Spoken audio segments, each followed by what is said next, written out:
começar, meu nome é Dionísia Gonçalves Pinto, mas mudei para Anísia Floresta por conta da fazenda onde nasci, que chamava Fazenda Floresta.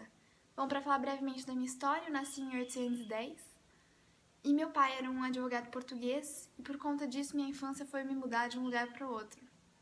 Bom, fui forçada a casar aos 13 anos, mas não durou muito tempo. Quando voltei a morar com os meus pais, fui tratada com muito desrespeito por ter uma característica, um comportamento muito transgressor para a época.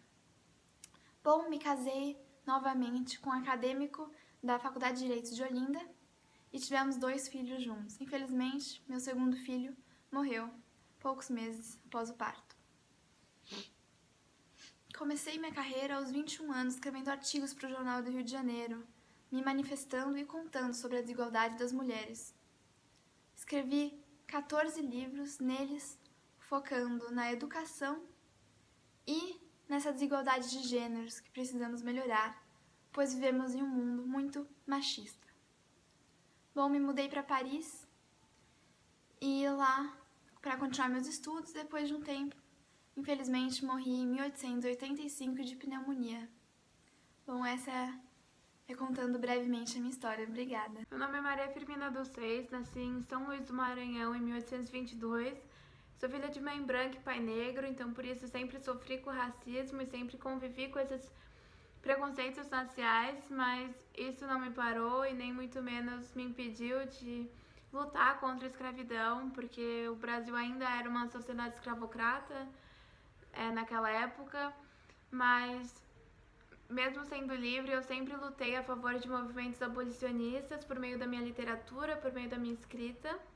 E foi em 1859 que eu finalmente me consolidei como a primeira romancista brasileira ao publicar meu romance Úrsula, que além de tudo é considerado um dos primeiros romances abolicionistas no Brasil. Eu demorei bastante tempo para ser reconhecida no mundo literário, principalmente por ser negra, mas também por ser mulher, nessa sociedade que era patriarcal, dominada pela elite agrária. E era uma sociedade, além de tudo, muito racista e escravocrata. Então eu demorei para ter esse reconhecimento, mas eu nunca desisti de escrever. Em todas as minhas obras eu humanizava os escravos, que eram vistos como praticamente nada, e também utilizava da escrita para dar voz àqueles que sempre haviam sido calados e impedidos de viver, né? E é isso. Nas minhas obras, havia sempre essa igualdade entre negros e brancos, né? Então, tanto os dois podiam suceder na vida.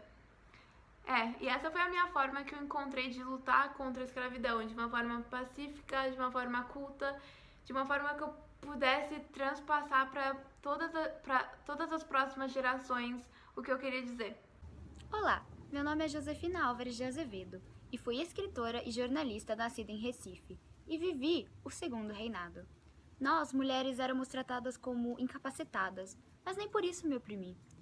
Eu sempre defendi a educação e o sufrágio feminino, porque são direitos básicos, não só do homem, mas sim de todo humano.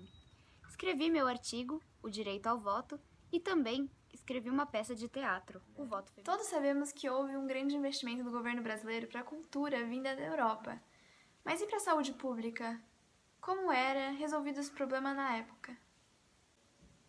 Bom, realmente as condições da saúde pública eram terríveis. Não existiam grandes investimentos nem da população, nem do governo nisso, então as condições de higiene eram péssimas e isso facilitou a disseminação das doenças, o que matou diversas pessoas na época. Uma coisa horrível mesmo. Bom, antes de tudo começar, a elite agrária era quem controlava tudo, pois tinha articulado a independência. Por conta de seus interesses, o país se mantinha agroexportador. Quando os produtos tradicionais começaram a ter queda no mercado, o café se tornou a base da economia, começando no Vale do Paraíba e se alastrando posteriormente ao Oeste Paulista, onde ganhou novos modos capitalistas. Bem, com isso, houveram muitas mudanças sociais no Brasil, como o surgimento de uma nova classe social, que eram os barões de café, e também certas mudanças relacionadas à escravidão. Hoje estamos aqui com a senhorita Álvares, que irá nos ajudar a responder sobre essas questões. Eu sempre achei a escravidão horrível, um sistema de dominação disfarçada, o que chamam de homem cordial.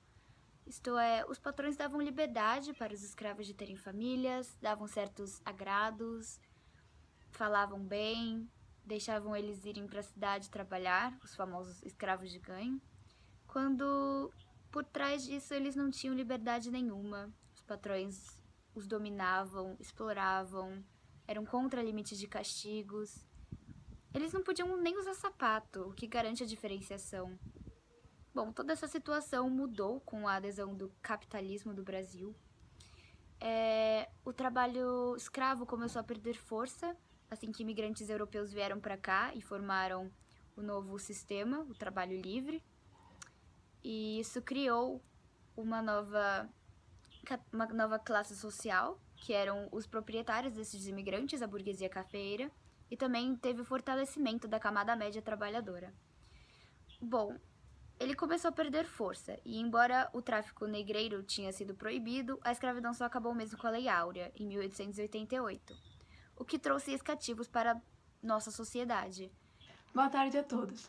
A literatura do século XIX desempenhava um papel muito importante aqui no Brasil, pois, além de ter nos deixado como herança diversas obras de autores que marcariam suas épocas, também representava o quão nobre e o quão culto uma pessoa era. Então, por exemplo, quanto mais vasto era o conhecimento literário de alguém, maior era o poder intelectual aos olhos da sociedade dessa pessoa. Então, para nos contar um pouco sobre a literatura da época, o estilo predominante, também autores que marcaram aquele tempo, temos conosco a primeira romancista brasileira, Maria Firmina dos Seis. Durante o século XIX, no Brasil, houve a predominância do romantismo no campo da literatura. Os escritores românticos valorizavam muito os sentimentos humanos e também utilizavam na sua literatura para enaltecer as belezas brasileiras e também criticar problemas sociais da época. Entre alguns dos escritores que são reconhecidos até hoje são Álvares de Azevedo, Machado de Assis e Gonçalves Dias, entre muitos outros, né? Bom, gostaria de saber, e manifestações populares, manifestações sociais, teve alguma importante que a senhora se lembre? Sim, me recordo de um manifesto popular importante, que foi da Revista de Niterói, em 1836, que foi fundada, que queria independência literária em relação à Europa, e para isso eles colocaram o índio como uma parte muito importante da cultura brasileira. Apesar de terem apresentado o índio de uma forma um pouco errônea, acabou sendo um manifesto social muito importante para a época. A urbanização no país começou após a chegada da família real em 1808 no Rio de Janeiro. Durante o segundo reinado, cidades como Rio de Janeiro e São Paulo foram as mais atingidas pela urbanização. Maria Firmina irá nos contar agora o porquê das suas cidades e também impactos que tiveram na nossa Constituição Social. São Paulo e Rio de Janeiro foram com certeza as cidades pioneiras da urbanização no Brasil. Rio de Janeiro, obviamente, por ser a capital do Império, e São Paulo por causa da expansão da economia cafeeira, já que o estado de São Paulo era aquele que capitaneava o café e também determinava as diretrizes políticas da época. Então, várias mudanças começaram a ser implantadas na cidade, como postes de luz a gás, meios de transporte como bonde e carruagens movidos a tração animal, além de uma melhoria no sistema de esgoto, no caso do Rio de Janeiro, já que até então toda a parte do esgoto era trabalho dos escravos. Então, e também o aumento da população fez com que houvesse a demanda de áreas de entretenimento, de lazer, como teatros, saraus. Então, isso fez com que as cidades fossem crescendo ainda mais, e quanto mais mudanças ocorriam, mais trabalho eram necessários. Então as populações só cresciam. No caso do Rio de Janeiro, para ter uma ideia, em 1821 estimava-se que havia uma população de cerca de 79 mil habitantes. Em 1883 essa já tinha passado para 400 mil. Então, Outra característica cultural era o teatro, demonstrado por inúmeras companhias, majoritariamente estrangeiras. O teatro passou a ser o centro da vida de quem morava na capital, uma ostentação, e contou com diversos renomados escritores para compor seus enredos. Senhorita Álvares, você como uma amante de teatro e também escritora, poderia nos contar um pouco sobre estes escritores? Com certeza. A arte teatral contou com diversos escritores, como Machado de Assis, Gonçalves Dias, José Alencar. Teve também Arthur Azevedo, que era sarcástico e insolente, porque ele utilizava uma linguagem um pouco informal, e, é lógico, o pioneiro da linguagem teatral brasileira, João Caetano dos Santos. a arquitetura também foi, obviamente, um aspecto muito importante do segundo reinado aqui no Brasil. Tivemos, por exemplo, a presença de diversos arquitetos italianos que deixaram sua marca nos projetos arquitetônicos, como, por exemplo, Cristoforo Bonini. Para nos contar um pouco sobre a arquitetura da época, os estilos predominantes e suas características, está conosco novamente Maria Firmina dos Santos. Depois da Declaração da Independência e instituição do Império, consolidou-se no Brasil o neoclassicismo na arquitetura, além do novo estilo denominado ecletismo.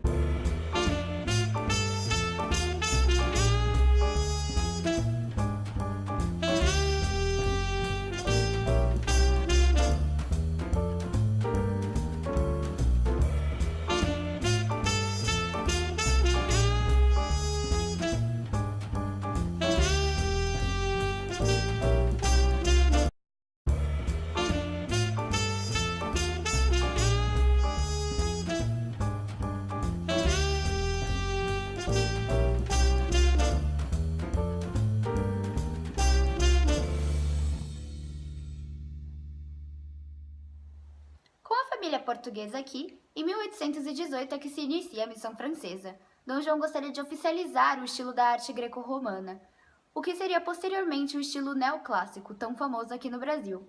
Para isso, inúmeros artistas vieram para cá e fundaram a Escola Nacional de Belas Artes do Rio de Janeiro. Confiram quais são estes. Grandjean, Jean-Baptiste Debré, Le Breton. Uma nova cultura começava a ser moldada, e eu acho que as artes plásticas fazem grande parte desta cultura. Dom Pedro II começou a fazer o que chamamos de mecenas. Ele incentivava jovens brasileiros a ir estudar fora, na Europa, para aperfeiçoar suas técnicas, o que é aderir ao neoclássico, porque éramos eurocêntricos, nós queríamos seguir o padrão da Europa. Mas é claro que demos uma adaptada. O estilo neoclássico aqui no Brasil passou a representar indígenas como símbolo da pátria, e também cenas cotidianas, com escravos, mendigos, paisagens. Mas não só as artes plásticas são importantes, mas também as populares, como o frevo, que é o ferver, nascido nos desfiles, a capoeira, um símbolo de resistência negra, já que os escravos não podiam usar armas, eles só tinham a luta para se defender, e acabou virando cultura. E também até mesmo os carnavais, em 1885, passaram a ser aderidos por diferentes camadas sociais e aconteceram nos teatros. Bom, por último, mas não menos importante, gostaríamos de saber como era a música na época, o que vocês ouviam? Então, os estilos musicais das classes mais elevadas e das classes mais baixas eram bem diferentes. As elites escutavam músicas europeias, pois a missão francesa de 1816 trouxe vários artistas europeus para o Brasil. E ficou famoso também o Antônio Carlos Gomes, brasileiro, que foi para a Europa estudar música e voltou e fez ópera no estilo romancista brasileiro. E das estilos mais populares tinha modinha vindo de Portugal e lundu vindo da África. E quem era bem famosa por cantar essa obra era a Chiquinha Gonzaga. E basicamente isso sobre a música. Muito obrigada pela atenção, telespectador. Muito obrigada pela entrevista, Nádia. Sempre uma honra tê-la aqui conosco. E até a próxima!